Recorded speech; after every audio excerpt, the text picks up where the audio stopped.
Tetanus का injection. Tetanus का injection क्या है, कब लगाया जाता है, क्यों लगाना ज़रूरी है, आज हम इसके बारे में बात करेंगे।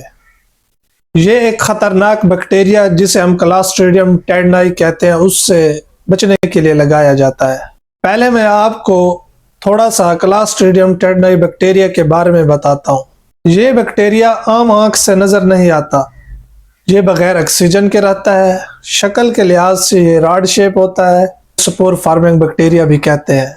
इस बैक्टीरिया की लंबाई 2 से 4 माइक्रोमीटर तक होती है। अच्छा, इस बैक्टीरिया के नुकसानात क्या है? ये बैक्टीरिया टेटनस टॉक्सिन बनाता है। ये टॉक्सिन एक पावरफुल न्यूरोटॉक्सिन है। ये हमारे नर्वस सिस्टम को डैमेज करता है, ये हमारे न्यूरॉन को डैमेज करता है। न्यूरॉन हमारे मसल की कंट्रैक्शन और रिलैक्सेशन को कंट्रोल करते हैं। मसल स्टिफनेस और स्पाज्म शुरू करा देता है। हमारे रिस्पिरेटरी सिस्टम को नुकसान देता है। रिस्पिरेटरी फेलियर हो सकता है, जिसकी वजह से डेथ भी हो सकती है। इन नुकसानात से बचने के लिए टेटनस का इंजेक्शन लगवाना बहुत ज़रूरी है। अब हम टेटनस इंजेक्शन के बारे में बात करते हैं। टेटनस इंजेक्शन में क्या होता है? टेटनस इंजेक्शन में टेटनस टॉक्सिन होता है, जो बैक्टीरिया की खतरनाक टॉक्सिन को ख़त्म करने में मदद देता है। इस इंजेक्शन को कब लगवाना चाहिए? आजकल पाकिस्तान में बाकायदा इसकी वैक्सीन की जाती है। यह 6 हफ्ते के बच्चों से लेकर 10 साल तक के बच्चों को लगता है। हामला औरतों को लगाया जाता है। इसके अलावा इसके बैक्टीरिया के इन्फेक्शन से बचने के लिए किसी किस्म की इंजरी या सर्जरी के बाद भी लगाया जाता है।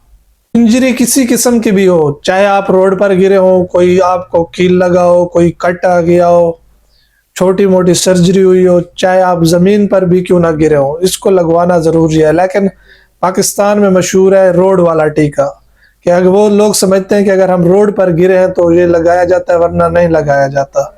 लेकिन ऐसा बिल्कुल भी नहीं है।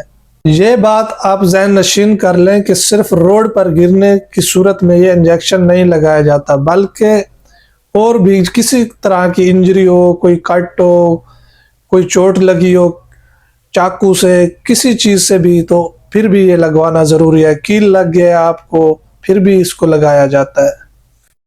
अच्छा, ये बैक्टीरिया कब हमारी बॉडी में एक्टिव होता है? जब हम गिरते हैं, इंजरी होती है या कोई सर्जरी होती है, तो ये हमारे जिस्म में तकरीबन 3 से 14 दिन के दरमियान ये एक्टिव हो जाता है।